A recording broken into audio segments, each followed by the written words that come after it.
Athletes stretch a lot of different muscles. Often within the dynamic warm-up, you'll see the quads, the hamstrings, the hip flexors, and the calves being included in that stretch. But there's one area that is often overlooked that has a big impact on athletic movements like sprinting and jumping. That area is collectively the posterior hip capsule. This is made up of multiple muscles, including your piriformis, your internal rotator muscles, and some other deep hip stabilizing muscles. These muscles have a really important effect on how you internally rotate your hip, which is very important for terminal hip extension when you're sprinting and you're jumping.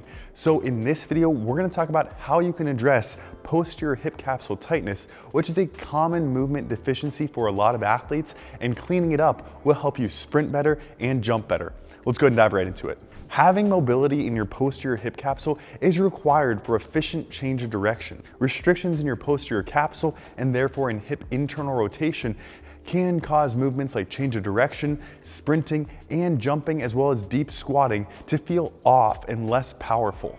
So how do you know if you have a restriction in the posterior hip capsule? Well, one way to test this is by doing an internal rotation test.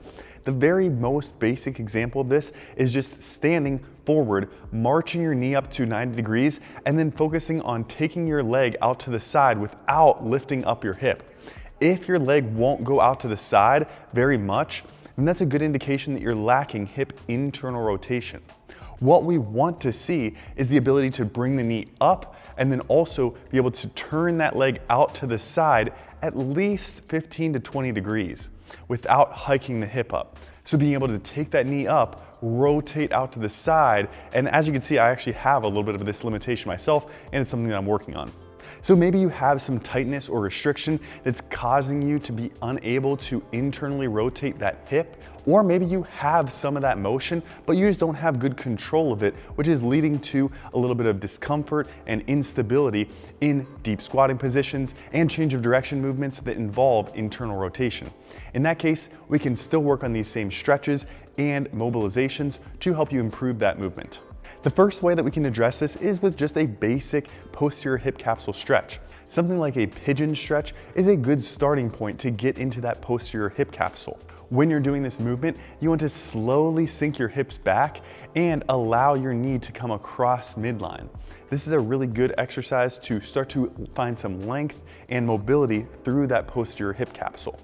But this is just the starting point. It's really important that we don't just stretch this area, but we also build motor control and stability through that new position that we gain access to.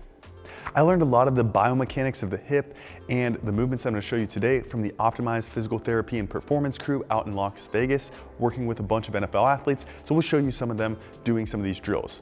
The next one that we're going to show you Tracy doing is a single leg hip hinge with a crossbody reach.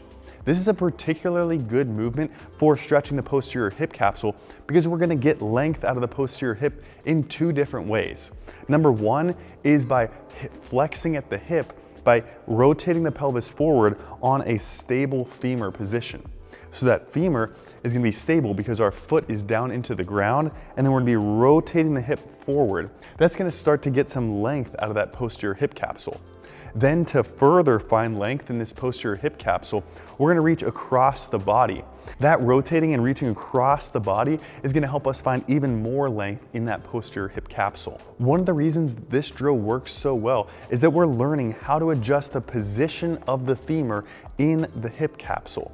By doing this, we can actually create more room for the hip to internally rotate into. If we're doing this movement right, we're gonna feel stretch in the back of the hip in one specific spot that you could put one finger on. So whenever you're doing this drill, I want you to focus on putting weight through your big toe, hinging your hip back while keeping your knee in place, and finding a stretch right in the back of the hip where you could put one finger on exactly where you're feeling that stretch. That's a really good indication that we're getting length exactly from that posterior hip capsule position and those deep hip rotator muscles that we were talking about. And that's what's going to help improve our internal rotation and improve the way we're doing these functional movements like sprinting, jumping, and changing direction. Another reason this movement in particular is beneficial is that we're going to build motor control and stability in that lengthened hip position. Oftentimes athletes are given glute exercises to activate the glutes, but it's all about building activation and control in a shortened position, and they don't often get a lot of control in a lengthened position of the glutes.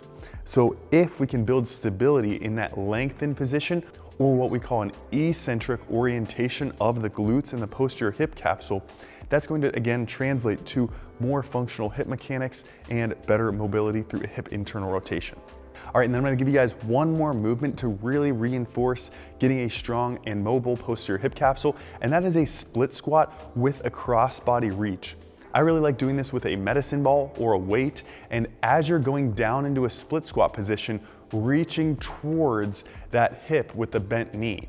So if you're on the right leg, you're gonna rotate and reach down towards your right hip. Again, when we're doing this, we're creating length in that posterior hip capsule, and we're building stability and motor control in a lengthened eccentric orientation of the glutes. If you're an athlete who's struggled with that hip internal rotation and that explosive push-off, this has helped a lot of athletes improve both their deep hip flexion and their terminal hip extension to make their change of direction, jumping, and sprinting more efficient. So give these 3 movements a try.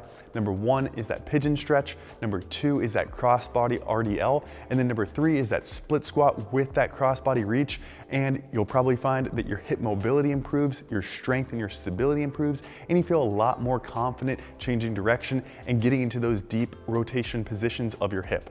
If this video is helpful, make sure you hit that like button, subscribe so you don't miss any future videos, and I'll catch you in the next one. Thanks.